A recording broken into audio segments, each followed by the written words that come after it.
Iran Israel സംഘർഷത്തിൽ പ്രതികരണവുമായി China എത്തിയിരിക്കുന്നു. ഇറാനെ പിന്തുണയ്ക്കുന്ന രാജ്യമാണ് ചൈന. ചൈനയുടെ വിദേശകാര്യമന്ത്രി വാങ് യിയാണ് ഇസ്രായേലിനും US-നും മുന്നറിയിപ്പ് നൽകിയിരിക്കുന്നത്. ഇറാനെതിരായ ആക്രമണങ്ങൾക്ക് നിയമസാധുതയില്ലെന്നാണ് ചൈനീസ് വിദേശകാര്യമന്ത്രി പറഞ്ഞത്. ഇസ്രായേലും ഇറാനും തമ്മിൽ സമീപകാലത്തുണ്ടായതുപോലുള്ള സൈനിക ഏറ്റുമുട്ടലുകൾ ഇനി ആവർത്തിക്കരുതെന്നും ചൈന വ്യക്തമാക്കി. പാരീസിൽ ഫ്രഞ്ച് വിദേശകാര്യമന്ത്രി ജീൻ നോയൽ ബാരോട്ടിനൊപ്പം നടത്തിയ സംയുക്ത വാർത്താ സമ്മേളനത്തിലാണ് വാങ് ഈ അഭിപ്രായം പറഞ്ഞത്. ഇറാൻ്റെ ആണവ വിഷയത്തിൽ ചൈനയുടെ നിലപാടിനെക്കുറിച്ചും മിഡിൽ ഈസ്റ്റിലെ നിലവിലെ സാഹചര്യത്തെക്കുറിച്ചും ചോദിച്ചപ്പോഴായിരുന്നു ചൈനീസ് വിദേശകാര്യമന്ത്രിയുടെ പ്രതികരണം. ഇറാൻ ആണവ പ്രശ്നം അന്താരാഷ്ട്ര തർക്കങ്ങൾ സംഭാഷണത്തിലൂടെയും ഗൂഢാലോചനകളിലൂടെയും പരിഹരിക്കുന്നതിനുള്ളൊരു മാതൃകയാക്കാമായിരുന്നു. എന്നാൽ ഇപ്പോഴത് മിഡിൽ ഈസ്റ്റിൽ ഒരു പുതിയ പ്രതിസന്ധിക്ക് വഴിയൊരുക്കിയിരിക്കുകയാണെന്നും വാങ് പറഞ്ഞു. യുദ്ധം ഇറാൻ്റെ ആണവ പ്രശ്നം പരിഹരിക്കില്ല. ബലപ്രയോഗം സംഘർഷങ്ങൾ വർദ്ധിപ്പിക്കുകയും വിദ്വേഷം വർദ്ധിപ്പിക്കുകയും മാത്രമേ ചെയ്യൂ, അദ്ദേഹം പറഞ്ഞു.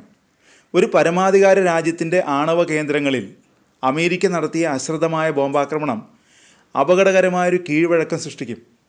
ഒരു ആണവ ദുരന്തം സംഭവിച്ചാൽ മുഴുവൻ ലോകവും അതിൻ്റെ അനന്തരഫലങ്ങൾ അനുഭവിക്കേണ്ടി വരുമെന്നും അദ്ദേഹം മുന്നറിയിപ്പ് നൽകി.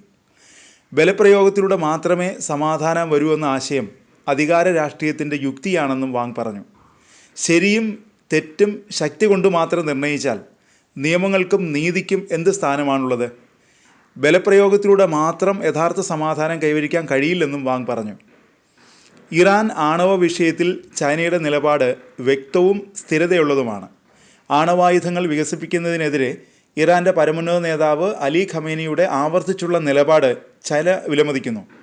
ആണവായുധ നിർവ്യാപന ഉടമ്പടിയിൽ ഒപ്പുവെച്ച രാജ്യമെന്ന നിലയിൽ സമാധാനപരമായ ആണവോർജ ഉപയോഗത്തിനായുള്ള ഇറാൻ്റെ അവകാശങ്ങളെ ബഹുമാനിക്കുന്നുവെന്നും അദ്ദേഹം പറഞ്ഞു.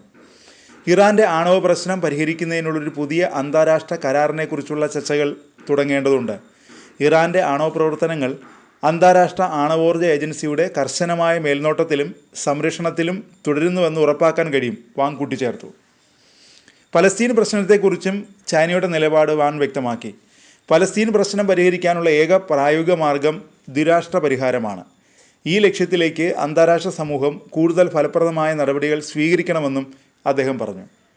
ഐക്യരാഷ്ട്രസഭ സുരക്ഷാ കൗൺസിലിലെ സ്ഥിരാംഗങ്ങൾ എന്ന നിലയിൽ ചൈനയും ഫ്രാൻസും നീതി ഉയർത്തിപ്പിടിക്കണമെന്നും സംഭാഷണത്തിലൂടെയും ചർച്ചകളിലൂടെയും സംഘർഷ പരിഹാരത്തെ പിന്തുണയ്ക്കണമെന്നും ഇരട്ടത്താപ്പുകൾ എതിർക്കണമെന്നും ഈ ലക്ഷ്യത്തിനായി പാരീസുമായി പ്രവർത്തിക്കാൻ ബീജിംഗ് തയ്യാറാണെന്നും വാങ് പറഞ്ഞു. സമാധാനം നിലനിർത്തുന്നതിൽ ഐക്യരാഷ്ട്രസഭയും സുരക്ഷാ കൗൺസിലും അവരുടെ പങ്ക് നിറവേറ്റണമെന്ന് അദ്ദേഹം കൂട്ടിച്ചേർത്തു. അതിനിടെ ഇസ്രായേലിനെതിരെ വീണ്ടും ഹൂതികൾ ആക്രമണം നടത്തി. ഇറാൻ്റെ പിന്തുണയുള്ള ഹൂതികൾ ജൂലൈ 6 പുലർച്ചെയാണ് മിസൈൽ ആക്രമണം നടത്തിയത്. മിസൈൽ ആക്രമണത്തെ തുടർന്ന് ഇറാൻ്റെ വിവിധ പ്രദേശങ്ങളിൽ സൈറൻ മുഴങ്ങി. പരിഭ്രാന്തരായ ജനങ്ങൾ ജീവനു വേണ്ടി ഷട്ടറുകളിൽ അഭയം തേടിയെന്ന് റിപ്പോർട്ടുകൾ പറഞ്ഞു. ഗസയിൽ വംശഹത്യ ഇസ്രായേൽ അവസാനിപ്പിക്കണമെന്ന മുന്നറിയിപ്പോടെയാണ് ഹൂതികൾ ആക്രമണം നടത്തിയത്.